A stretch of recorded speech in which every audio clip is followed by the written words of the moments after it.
Good day and welcome to the second installment in a series of conversations putting a spotlight on the impact of COVID-19 on human rights in South Africa.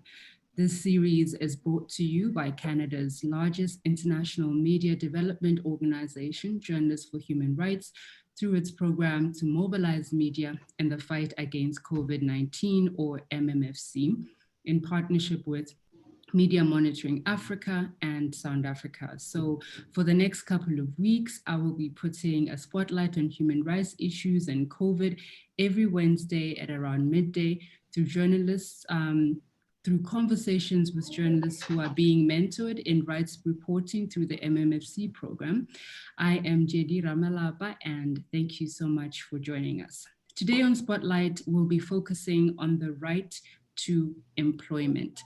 Article 23 of the Universal Declaration of Human Rights says everyone has the right to work, to free choice of employment, to just and favorable conditions of work, and to protection against employment. And Section 23 of South Africa's Constitution also provides workers with protections. It says everyone has the right to fair labor practices, to join a trade union, or an employer's organization, and they also have a right in collective bargaining.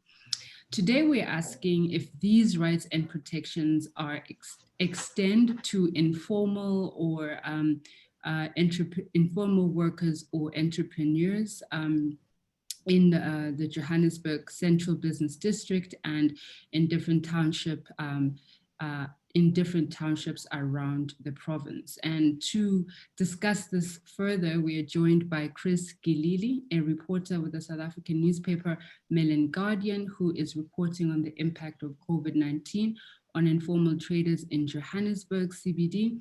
And we will also be joined by the founder of the Township Entrepreneurs Alliance, Bulelani Balabala, who will share more about their survey on the impact of COVID-19 on Black townships in general. Greetings to you both and a very warm welcome to Spotlight. Let me start with you, Chris. Your story is focusing on the impact of COVID-19 on informal workers or women entrepreneurs in the Johannesburg Central Business District. Why did you choose to focus on this topic specifically? Good morning, lady, and morning to your listeners as well. I chose the topic of focusing on women traders because I observed that in terms of implementing its mitigating effects for informal traders.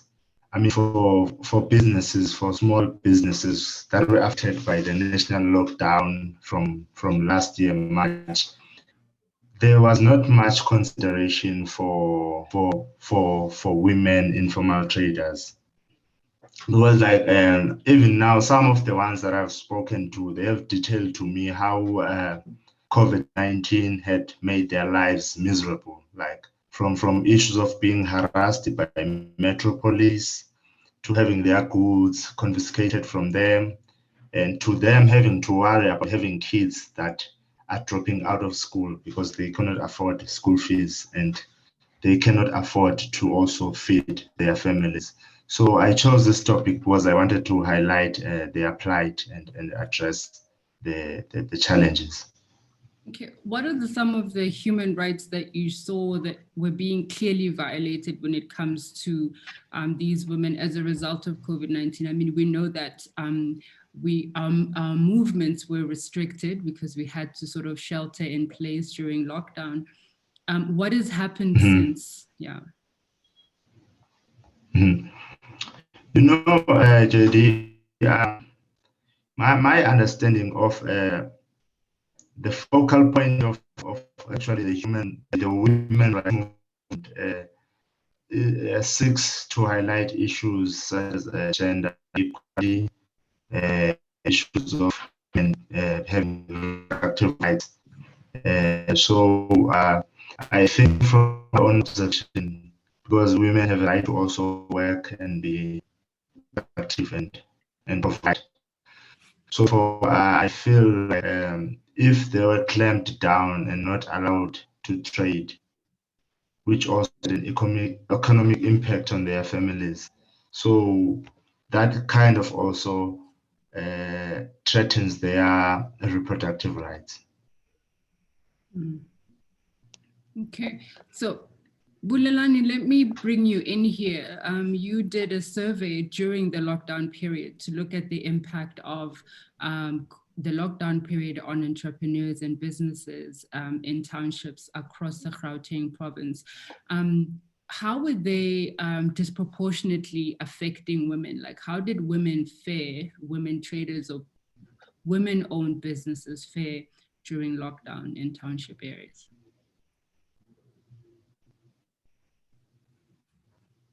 Okay, let me unmute. Sorry. Good morning to you and Chris. Thank you so much for the opportunity and having us on here. So I think our data doesn't go as far as to point out the gender, the sort of the effects on the various businesses that are run by various genders. But I think what we almost try to do with this particular report is to do a pre-COVID-19 or rather pre-lockdown and during sort of lockdown overview, sort of to highlight some of the issues from a high level point of view.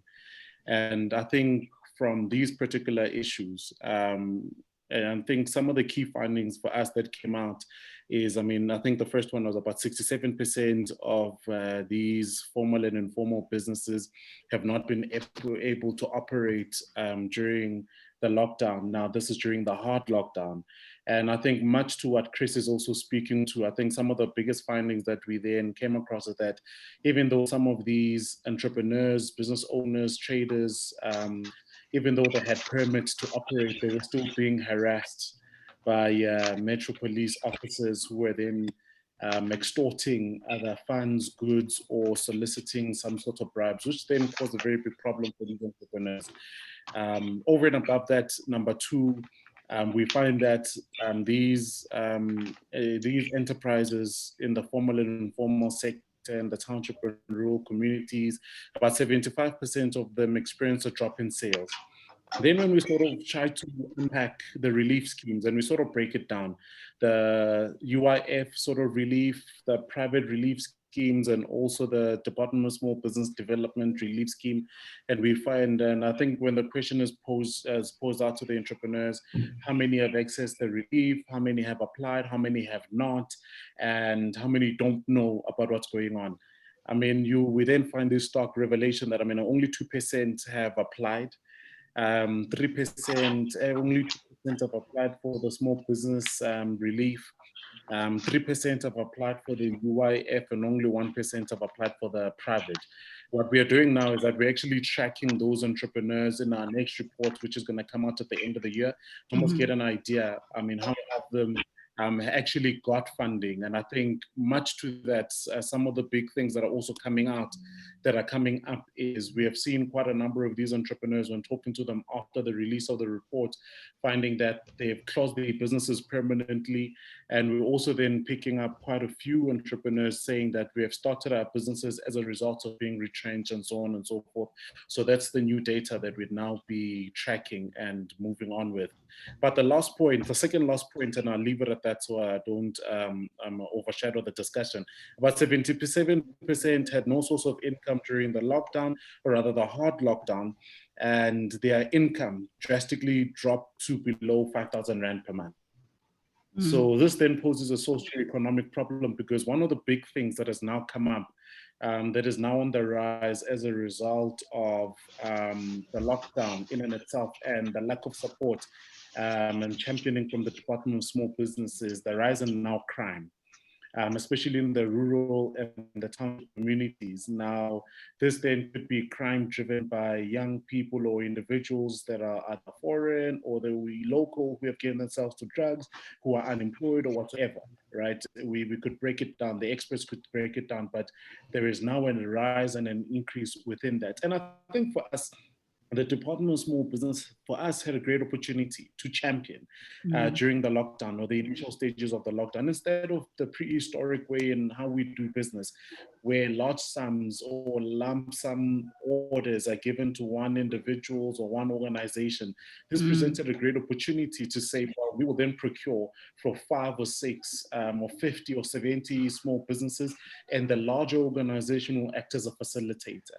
Because I mean, in the last budget speech, the most recent budget speech, the Minister Tito Mboweni talks about small business being the backbone of the economy. But we have seen the President speak of it in the current State of the Nation and the previous one. But the actual transition or the translation into actual orders, actual opportunities is non-existent.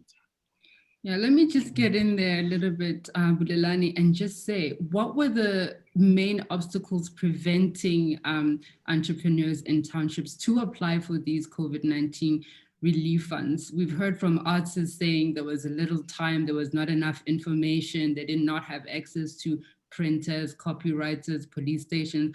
In your case, if there was an actual fund and only 2% of entrepreneurs sent in applications, what stopped the rest of business owners in township areas? I think for us, it's the top two, right? The top two things for us, rather, is number one was the access to information. I think I'll bring you back to when the initial lockdown sort of was being rolled out, and it sort of seemed like people in the country were ignorant or they were being rebellious. But I think when you zoom into the data and you start engaging with the people, you start to understand that there was a lack of information with what this corona was and what is it going to do and what is a lockdown and how do we adhere to it. So the information had not gotten to it. And I think this then becomes a stark revelation yet again that South Africa is not Twitter. So what stuff that trends on Twitter trends to a certain demographic, the 2 million, 3 million people that are able to access it, and I call them the privileged few. Yeah. But the vast majority of South Africa are not accessing the information as they should. The second part is it's a relief scheme.